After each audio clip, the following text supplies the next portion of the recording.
Happy New Year, folks. It's 2026, and I'm sure everybody's excited. It's a new year. Hallelujah. The new year has started. There are New Year resolutions. There are goals and dreams that are being written down. There are, gym memberships that are being pursued. There are books that are being bought to strategize and get the year to be new.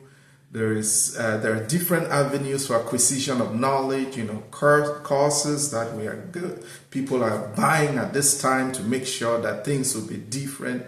It is a great moment of renewal.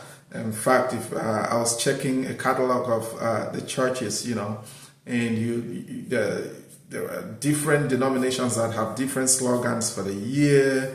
My year of breakthrough, my year of prosperity, my year of divine acceleration. There are all these attributes and connotations and descriptions that we've pulled from the Bible or from the dictionary or by inspiration and brought up for the year. This is good. This is excellent. Without a vision, the people perish. However, I think I was thinking about all this and wondering, is it different from what was done last year? When the year started, remember 2025 January, we were excited, and thank God for life. We were excited to be in the new year. We're excited to have entered the new year 2025, and now we are excited about 2026. Is it different? Is it going to be different? And I was pondering about all this, and the question is, what makes the difference? What makes the difference? There are two things that comes to mind. In the parable of the prodigal son, there were two things that caused the change, that brought forth, that resulted in a desired outcome in this young man. One, the first point was that he came to his senses, and this has to do with the acquisition of knowledge. As a man thinks in his heart, so is he. He came to his senses.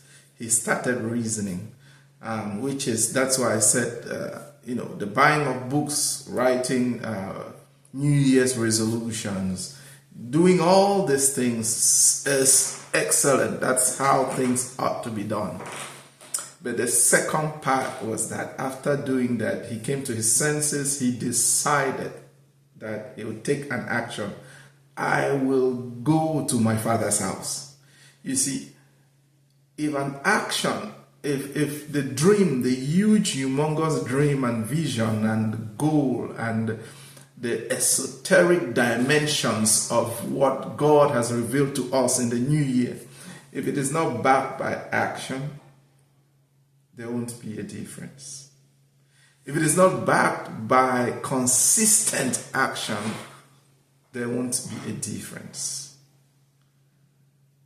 Someone said the illiterate of the 21st century is not just someone who cannot read or write, but someone who cannot learn, unlearn, and relearn.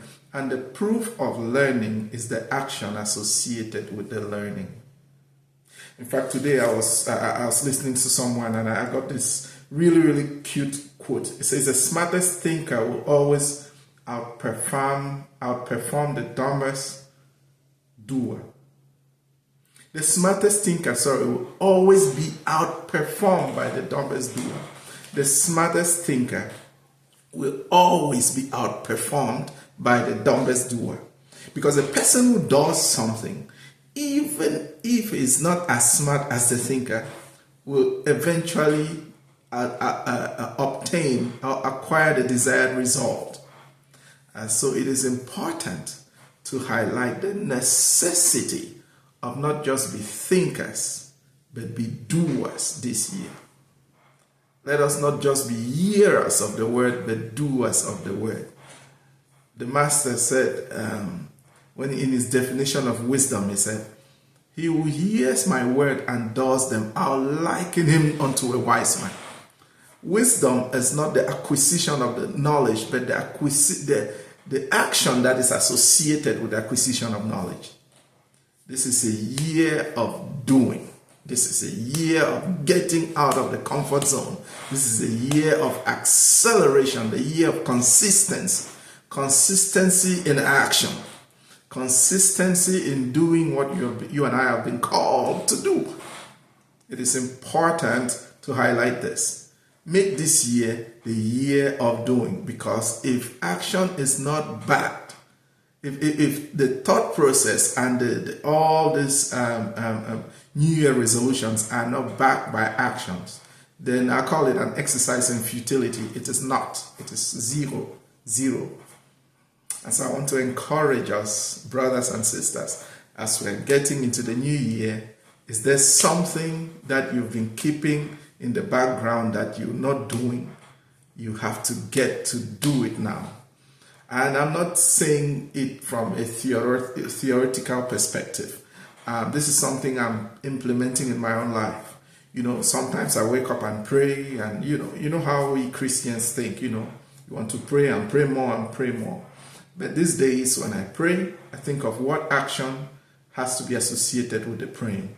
Is there something I have to write? So my prayer moment is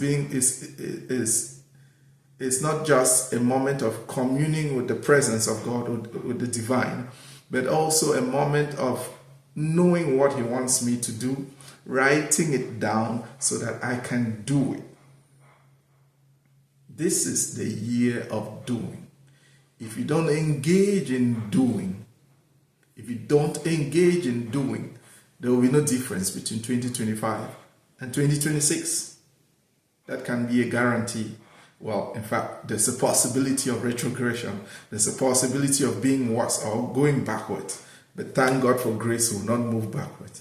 So I want to encourage you. This year is your year of doing. Get to do something new. Get to do something different. God bless you richly. It's your servant here, your own brother, Dr. Calypso.